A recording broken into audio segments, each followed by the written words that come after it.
que faz o principal ativo de uma empresa? Qual é o grande capital de uma empresa?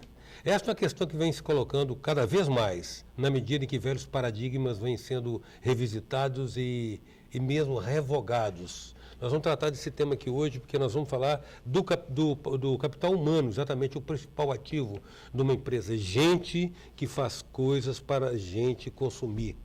Então, com foco nisso, os empresários mais modernos estão começando a rever conceitos do sistema de gestão de pessoas. O programa 9 Minutos tem entre o seu público alguns pequenos e médios empresários, pessoas que nem sempre têm acesso às tecnologias da gestão. Daí a oportunidade de uma conversa como essa que nós vamos ter hoje com um especialista que vem a ser o consultor de RH, Edno Martins, com quem nós passamos a conversar agora.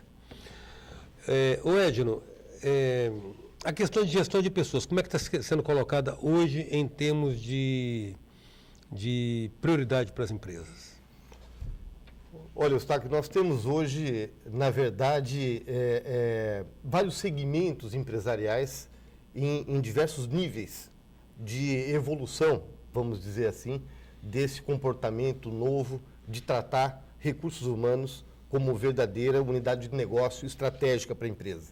Nós temos empresas grandes, consolidadas, que já têm embutido dentro do DNA de gestão dessa empresa a questão de tratar e ter os recursos humanos daquela empresa como uma condição estratégica. E, principalmente, fazer a estratégia de gestão de pessoas, o que é muito importante.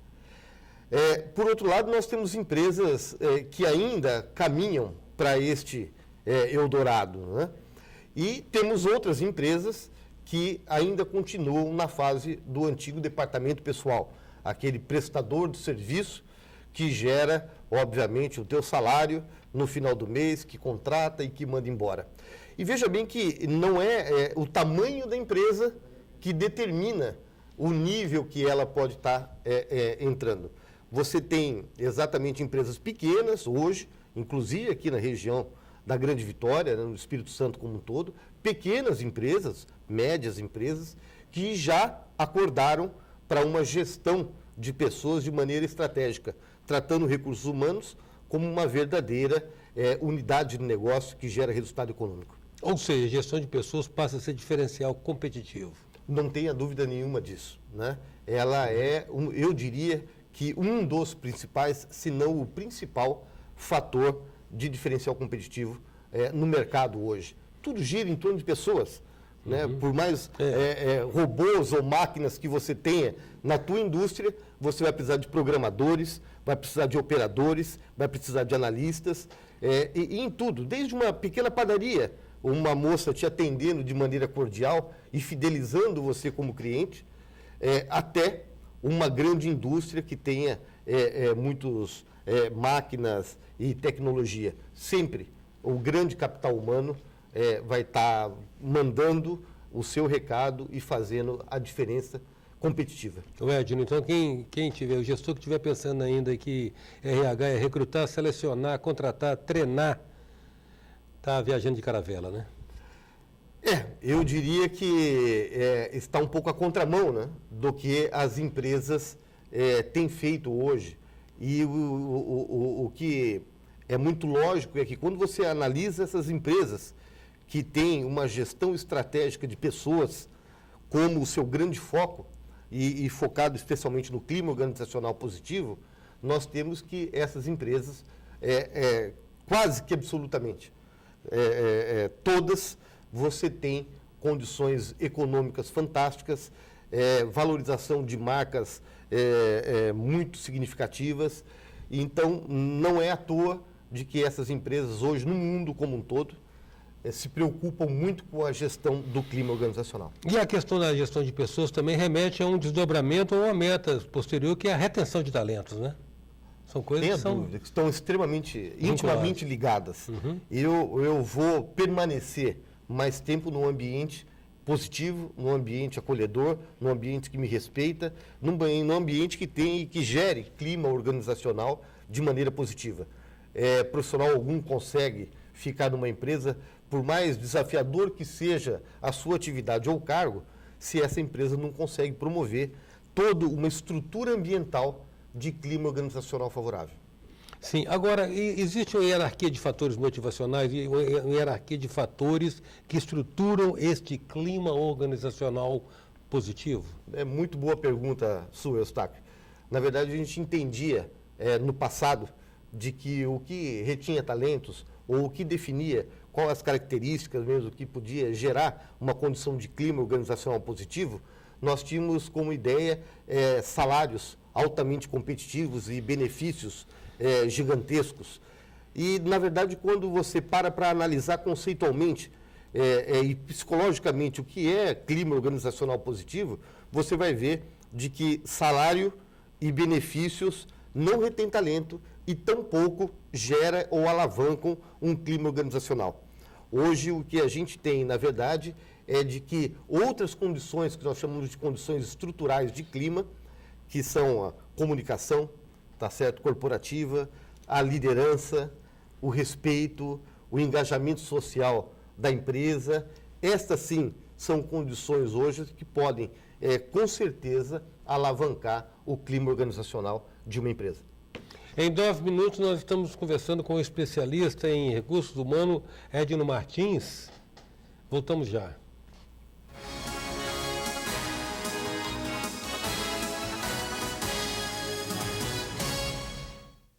Voltamos com 9 minutos, que traz hoje especialista em recursos humanos, consultor na área de recursos humanos, Edno Martins. Edno, clima organizacional rebate, portanto, diretamente no resultado da empresa, na produtividade e no resultado da empresa, né? Exato.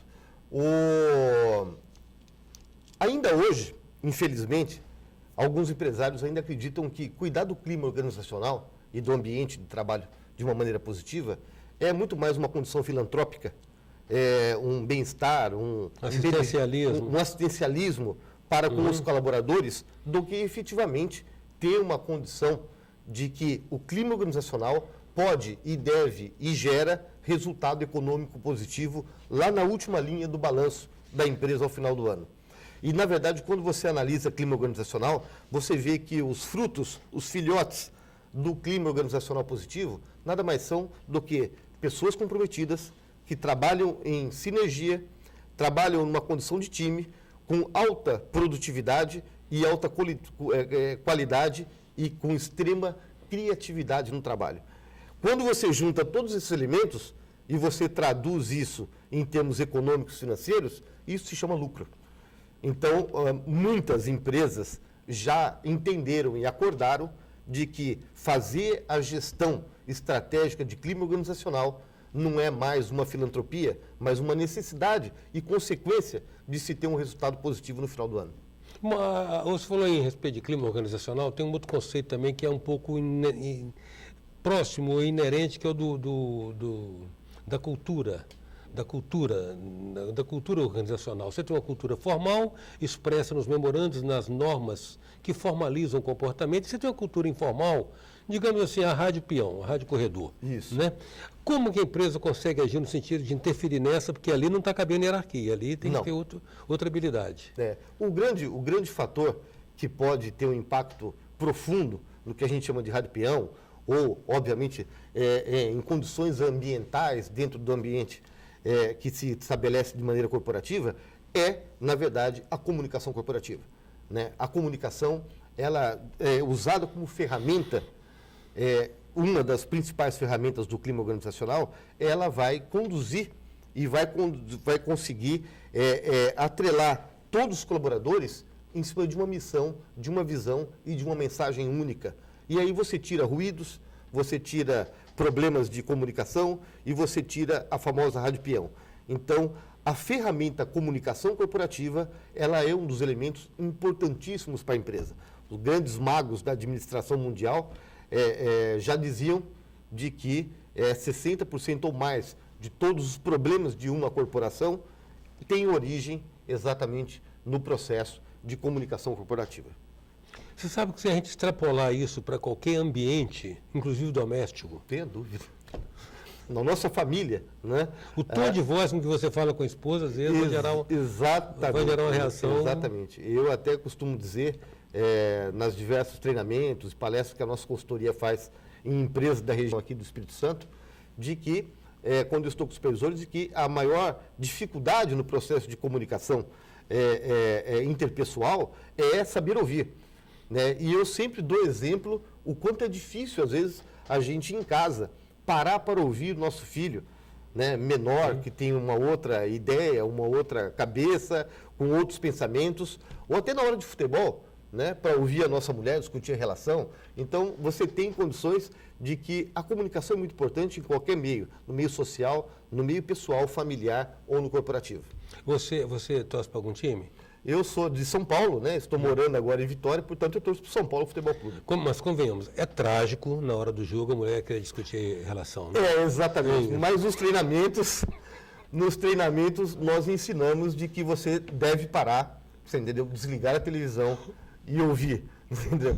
Mais fácil não é. É mais fácil dizer no treinamento do que fazer na vida real. Sem dúvida. Agora, outra coisa, Edno, é o seguinte, as mudanças organizacionais dos últimos anos, e vem aí os modismos, né? Vem os downsizing, vem uma série de coisas, as reengenharias. Então, o certo é que, de uma certa maneira, verificou-se um achatamento dos organogramas com redução dos níveis hierárquicos, né? Isso significa que nas empresas está se adotando cada vez mais uma visão de construção colaborativa de processos? Não tenha dúvida. Hoje não há mais espaço para que você tenha, como antigamente, para você ter ideia, há 20 anos atrás, você tinha as empresas, inclusive, que do presidente até o operador da empresa, você chegava a ter 8 níveis, né, hierárquicos diferentes. E não só sobre a questão do processo do trabalho, mas da gestão de pessoas e principalmente da comunicação. Eu costumo brincar dizendo que é como aquela brincadeira de telefone sem fio que a gente fazia quando criança. Quanto maior o número de crianças participando daquela brincadeira, maior a distorção. E assim funciona até hoje. Quanto maior os níveis hierárquicos de uma empresa, maior a dificuldade de fazer aquela mensagem que sai da diretoria chegar até o nosso patamar de operadores. Com a mesma integridade. Com a mesma integridade, qualidade e velocidade, não é? Agora, uma questão, há alguns anos aqui nessa casa mesmo, a gente foi distribuído um texto da revista Exame falando sobre o fim do emprego. Ou seja, há quem perceba, há quem defenda que o mundo do trabalho está se reinventando e, digamos assim, o que antigamente era um atributo positivo, como a longevidade do funcionário da empresa, hoje já é visto como algo questionável, ou seja, o turnover é inevitável. Como é que você vê isso? Você tem aí um grande fator e um importante fator que contribui para isso que você está dizendo agora, que é exatamente o que eles chamam hoje de geração Y, não é? Isso. Apesar que nós já estamos até numa geração posterior já.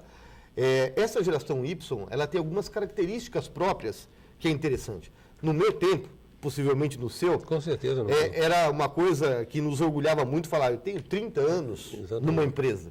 Hoje, se você pegar um jovem que ocupa uma liderança preliminar dentro de uma corporação, você fala, olha, você vai ficar 30 anos aqui, é perigoso ele te bater.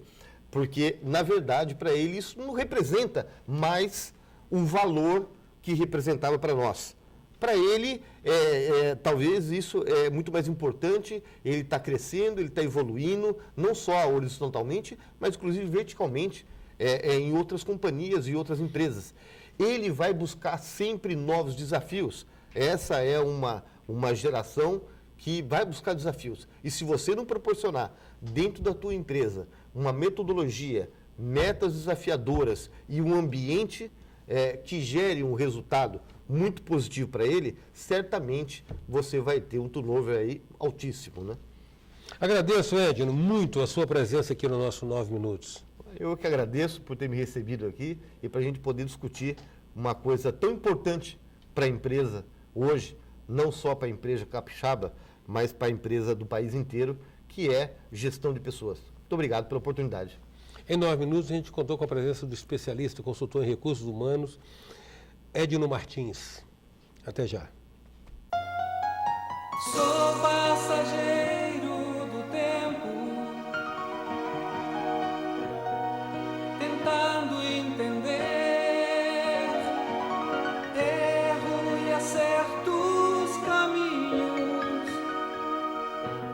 aprender